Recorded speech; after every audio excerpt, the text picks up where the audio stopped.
ലോക കേരള സഭയുടെ 5ാം സമ്മേളനം തുടരുന്നു. നിരവധി പ്രതിനിധികളാണ് വിവിധ രാജ്യങ്ങളിൽ നിന്നായി സമ്മേളനത്തിൽ പങ്കെടുക്കുന്നത്.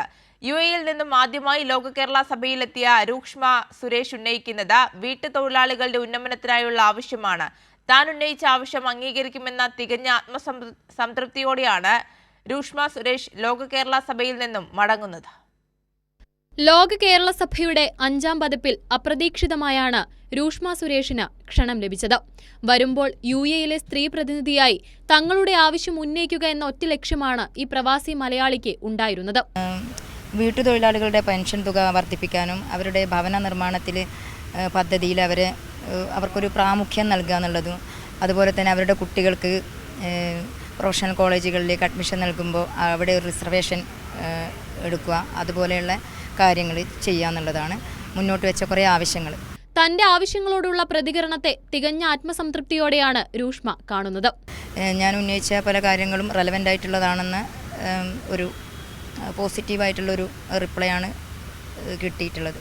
ഇത്രയും ബൃഹത്തായ ഒരു ജനാധിപത്യ വേദി ഉണ്ടാക്കുക എന്ന് പറഞ്ഞാൽ തന്നെ ഒരു വലിയൊരു കാര്യമാണ്. കാരണം അത് ലോകത്തിൻ്റെ വിവിധ ഭാഗങ്ങളിൽ ജോലി ചെയ്യുന്ന മലയാളികളെ കൂട്ടി യോജിപ്പിച്ച് ഒരുമിപ്പിച്ച് ഒരു സ്ഥലത്ത് എത്തിക്കുകയാണ് ചെയ്യുന്നത്.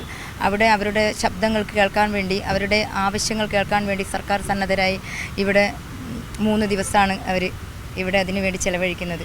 കോഴിക്കോട്ടെ അഡ്വക്കേറ്റ് ജീവിതത്തിൽ നിന്നും യുഎഇയിലെ ബസ് കണ്ടക്ടർ ജോലിയിലേക്കാണ് രൂഷ്മ സുരേഷ് നടന്നു നീങ്ങിയത്.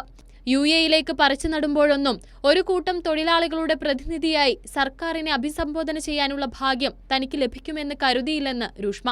തീർച്ചയായും അപ്രതീക്ഷിതമായ ഒരു കോളായിരുന്നു.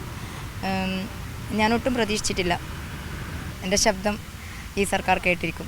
ലോക കേരള സഭയുടെ 5ാം പതിപ്പ് ഇന്ന് അവസാനിക്കുമ്പോൾ രൂഷ്മ സുരേഷിനെ പോലുള്ള ഒരു കൂട്ടം പ്രവാസി മലയാളികളെയാണ് നമ്മുടെ സർക്കാർ ചേർത്ത് പിടിക്കുന്നത്.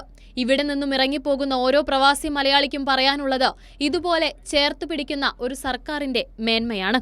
കൈരളി ന്യൂസ്, തിരുവനന്തപുരം.